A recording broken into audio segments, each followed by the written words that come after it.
Perkenalkan, nama saya Melisa Oktaviani Hasugian dengan Prodi Pendidikan Geografi Unit 3 dengan NIM 2504016. Di sini saya akan membuat video untuk memenuhi tugas kartografi tentang mengidentifikasi komponen peta.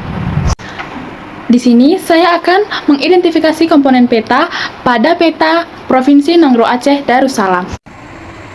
Ini adalah peta yang akan saya identifikasi dan saya jelaskan dalam bentuk video.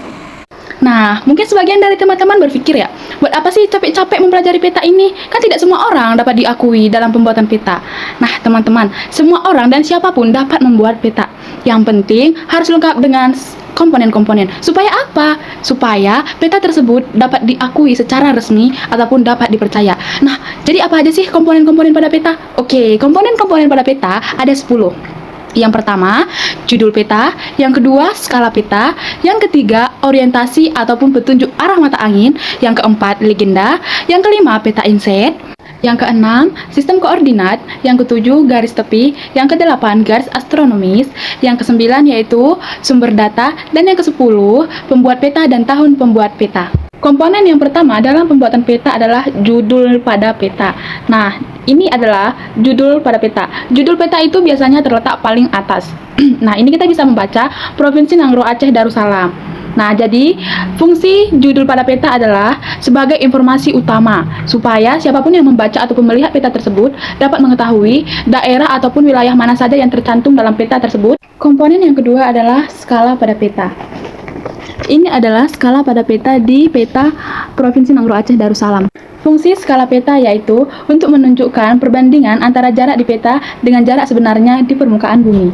Yang ketiga adalah orientasi ataupun petunjuk arah mata angin. Nah, inilah yang disebut dengan orientasi ataupun petunjuk arah mata angin. Nah, namun sekarang ketika kita membuat peta, dari manapun posisinya selalu ke utara. Fungsi orientasi pada peta yaitu supaya pembaca dapat mengetahui posisi dan arah pada suatu tempat supaya tidak terjadinya tersesat. Komponen yang selanjutnya adalah legenda pada peta. Ini adalah disebut dengan legenda. Jadi ketika kita membuat peta, ketika ada bebatuan ataupun pegunungan ataupun sungai, kita tidak menggambar sungai ataupun gunung secara langsung, namun menggunakan simbol-simbol tersebut.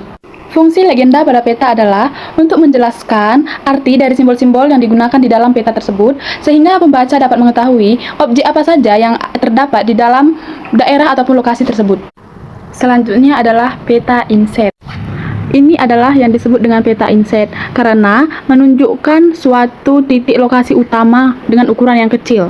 Fungsi peta inset adalah memperjelas bagian wilayah tertentu yang dianggap penting, namun dibuat dalam peta berukuran kecil. Baik, komponen selanjutnya adalah komponen sistem koordinat. Ini adalah termasuk sistem koordinat. Ini yang paling pinggir ya, yang paling pinggir namun bukan yang berwarna hitam tebal ini, tapi yang paling pinggir ini nih. Di sini lurus gitu.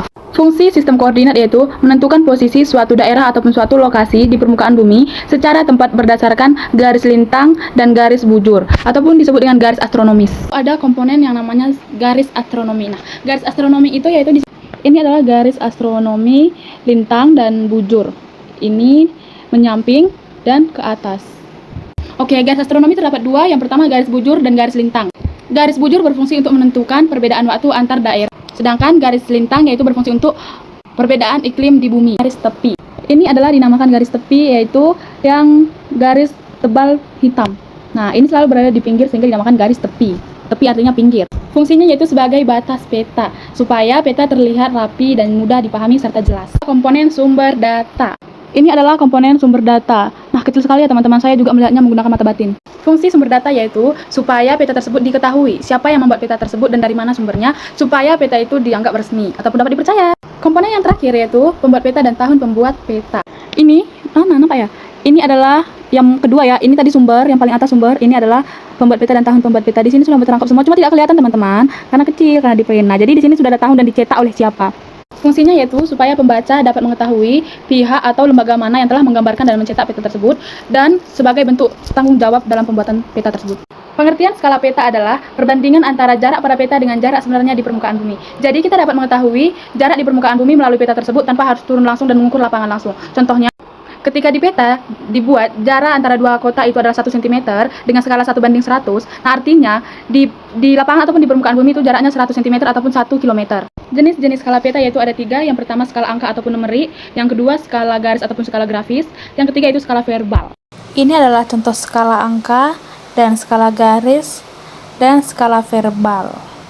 Makna dari skala 1:250 adalah digunakan untuk menggambarkan wilayah yang luas seperti satu provinsi ataupun satu kabupaten.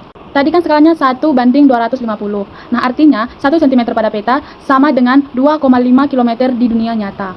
Baik, di sini saya akan menjelaskan perbedaan antara skala kadaster dengan skala geografi.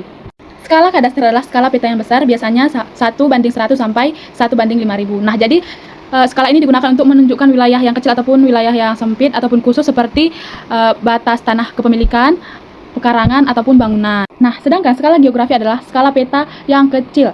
Biasanya 1:250 sampai 1:1 juta ataupun lebih. Nah, jadi skala peta ini digunakan untuk menggambarkan wilayah yang sangat luas, contohnya seperti satu provinsi, satu negara, bahkan seluruh dunia.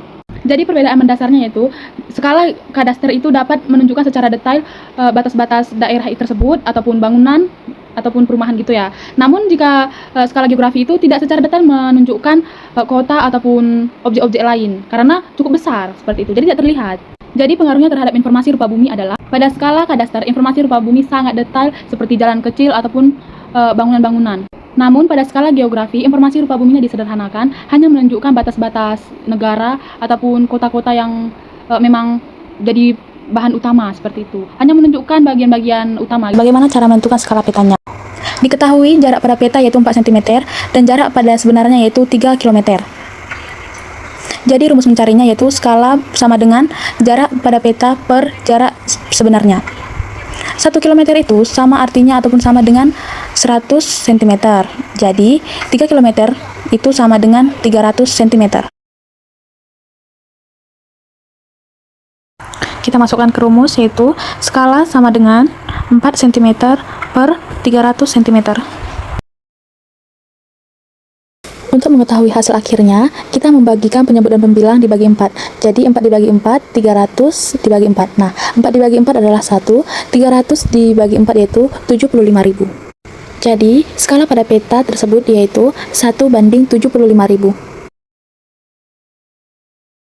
Di soal nomor 5, kita menghitung jarak sebenarnya di lapangan. Jadi diketahui skala peta 1:100, jarak di peta 2 cm. Rumusnya yaitu jarak sebenarnya sama dengan jarak di peta dikali skala. Kita kalikan sesuai rumus yaitu 2 kali 100, 200 cm. Karena 1 meter sama dengan 100 cm, maka 200 cm dibagi 100 cm yaitu 2000 meter. Jadi 2000 dibagi 1000 yaitu 2 km. Maka 2 cm di peta yaitu 2 km di lapangan.